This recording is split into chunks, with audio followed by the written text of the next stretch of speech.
Shalom. Firman Tuhan hari ini dari Yeremia 20 ayat 7 sampai ayat 13. Begini bunyinya.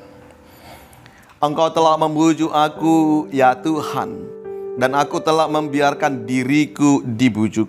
Engkau terlalu kuat bagiku, dan engkau menundukkan aku.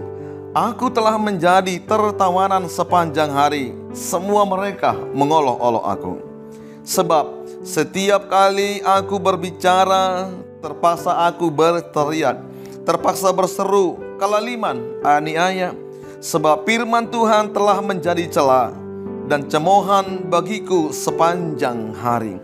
Tetapi apabila aku berpikir, aku tidak mau mengikut dia dan tidak mau mengucapkan firman lagi demi namanya, maka dalam hatiku ada sesuatu yang seperti api yang menyala-nyala, terkurung dalam tulang-tulangku. Aku berlelah-lelah untuk menahannya, tetapi aku tidak sanggup. Aku telah mendengarkan bisikan banyak orang, kegentaran datang dari segala jurusan. Adukanlah dia, kita mau mengadukan dia. Semua orang sahabat karibku mengintai apakah aku tersandung jatuh. Barangkali ia membiarkan diriku dibujuk, sehingga kita dapat mengalahkan dia dan dapat melakukan pembalasan kita terhadap dia. Tetapi Tuhan menyertai aku seperti pahlawan yang gagah. Sebab itu orang-orang yang telah mengejar aku akan tersandung jatuh, dan mereka tidak dapat berbuat apa-apa. Mereka akan menjadi malu sekali, sebab mereka tidak berhasil. Suatu noda yang selama-lamanya tidak terlupakan. Ya Tuhan semesta alam, yang menguji orang benar, yang melihat batin dan hati, biarlah aku melihat pembalasan-Mu terhadap mereka, sebab kepadamu-lah kuserahkan perkaraku. Menyanyilah untuk Tuhan, pujilah Tuhan, sebab Ia telah melepaskan nyawa orang miskin dan tangan orang-orang yang berbuat jahat. Demikian firman Tuhan. Saudara, Yeremia pernah disiksa dan ditawan dan dijadikan bagaikan seorang pencuri ulung. Kadang-kadang Yeremia berpikir bahwa dia tidak sanggup lagi bertahan dalam hidupnya. Orang-orang yang melawannya terlalu berani dan kuat. Lalu dia mengeluh dan menumpahkan segala perasaannya kepada Tuhan. Keadaan pahit membuat Yeremia meragukan panggilannya. Lalu ia menuduh Tuhan memaksanya masuk dalam situasi seperti apa yang dialaminya sekarang. Tapi ingat saudaraku, orang yang menentang Tuhan dengan terus terang kadang-kadang lebih cepat bertobat daripada orang-orang yang hanya memakai kata-kata yang bagus. Lalu saudara, Yeremia mengalami tekanan dari dua arah. Yang pertama, Tuhan menghendaki dia bernubuat bagi bangsa Israel. Lalu yang kedua, orang-orang sebangsanya melawan dia, bahkan menyuruhnya harus tutup mulut. Lalu Yeremia merasa berat menghadapi kedua tekanan ini. Saudara, bagaimana akhirnya Yeremia harus menghadapi tantangan itu? Dia memusatkan pikirannya kepada Tuhan. Dia menyerahkan dirinya sepenuhnya kepada Tuhan dan kembali mengingat janji-janji Tuhan.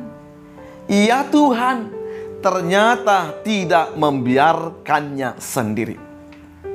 Saudara, itulah sebabnya Yeremia berkata, tetapi Tuhan menyertai aku seperti pahlawan yang gagah. Sebab itu orang-orang yang mengejar aku akan tersandung jatuh dan tidak dapat berbuat apa-apa. Saudara, sering kita ini merasa seolah-olah digiling menjadi debu, lalu hancur dan terbuang. Tapi ingatlah, Allah mampu membuat kita menjadi batu yang kuat. Konsekuensi dari apa yang disampaikan oleh Yeremia kepada bangsanya telah menimbulkan kebencian, kemarahan dari bangsanya sendiri untuk Yeremia. Bahkan ada keinginan besar membunuh Yeremia. Yang pertama sekali ingin mencelakai Yeremia adalah malah saudaranya sendiri, yaitu yang ada di Anatot. Lalu melihat kondisi ini, rasa kemanusiaan Yeremia muncul, yaitu ketakutan, kekhawatiran, dan kecemasan. Saudara, dia merasa seperti anak domba jinak yang siap untuk disembelih. Hal ini memberi penjelasan bahwa Yeremia akan dijadikan sebagai tumbal atau kurban persembahan kepada ilah-ilah yang telah dihina oleh Yeremia sendiri. Lalu dia juga mengumpamakan dirinya seperti pohon yang akan ditebang beserta buahnya. Hal ini menunjukkan bahwa Yeremia beserta dengan orang-orang percaya dengan perkataannya akan dibunuh sehingga mereka tidak ada lagi di dunia ini. Saudaraku, ingat, seandainya bila kita dalam posisi Yeremia, lalu apa yang akan kita lakukan? Sering sekali yang terjadi adalah mundur, mengalah, atau mungkin kita kompromi dengan orang-orang yang ingin berbuat jahat dengan kita. Ada kalanya juga muncul niat melarikan diri dari kenyataan, atau bisa saja kita merusak diri kita sendiri, yaitu stres. Atau justru kita melawan fisik dengan fisik.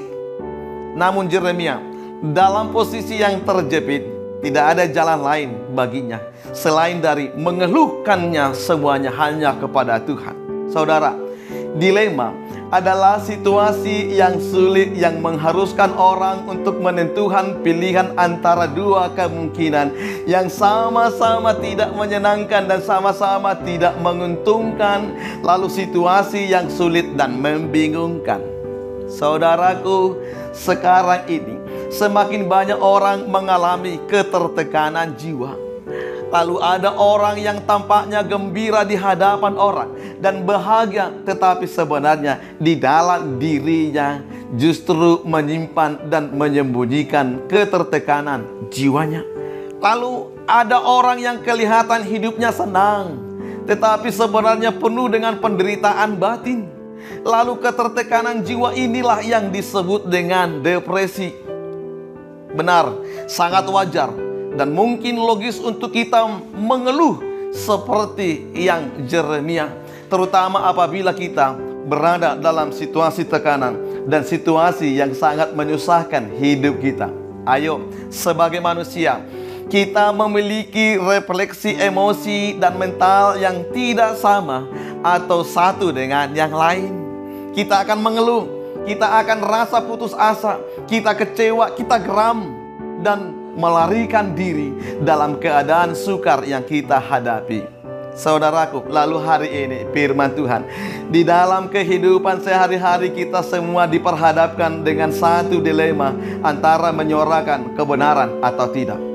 Dalam menyuarakan suatu kebenaran pasti ada tantangan yang akan kita hadapi. Karena itu saya mengingatkan kita melalui firman hari ini, jangan mundur. Jadilah seperti Yeremia, menyerahkan sepenuhnya kepada Tuhan.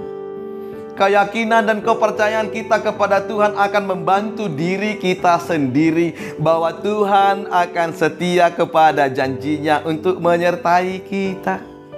Kita harus akui bahwa dunia dan manusia sekeliling kita adalah orang-orang yang unik, dan mereka tidak akan pernah sepenuhnya menyenangkan emosi dan mental kita. Lalu saudaraku, kita tidak perlu mencari seseorang untuk dijadikan musuh, karena hidup seperti itu akan menimbulkan respon negatif yang dampaknya nantinya adalah justru memberikan tekanan kepada dirimu sendiri, memberikan kekecewaan kepada diri kita. Namun ketika kita berhadapan dengan individu atau situasi sukar seperti itu, jangan lupa bahwa kita tidak sendirian menghadapinya. Jika Anda adalah orang Kristen yang telah menerima Yesus Kristus sebagai Tuhan dan Penyelamat, maka Anda senantiasa berada dalam perlindungan dan penyertaan Tuhan. Ketika kita memiliki Tuhan, kita tidak akan pernah sendirian. Yesus telah berjanji bahwa Dia akan menyertai kita senantiasa dan selamanya.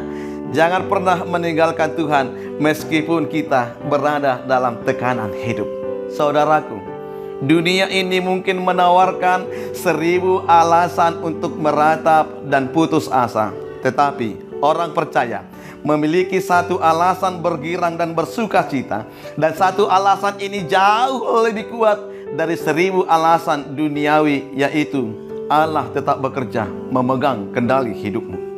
Saudara, ingat, iman harus mampu menghadapi tantangan.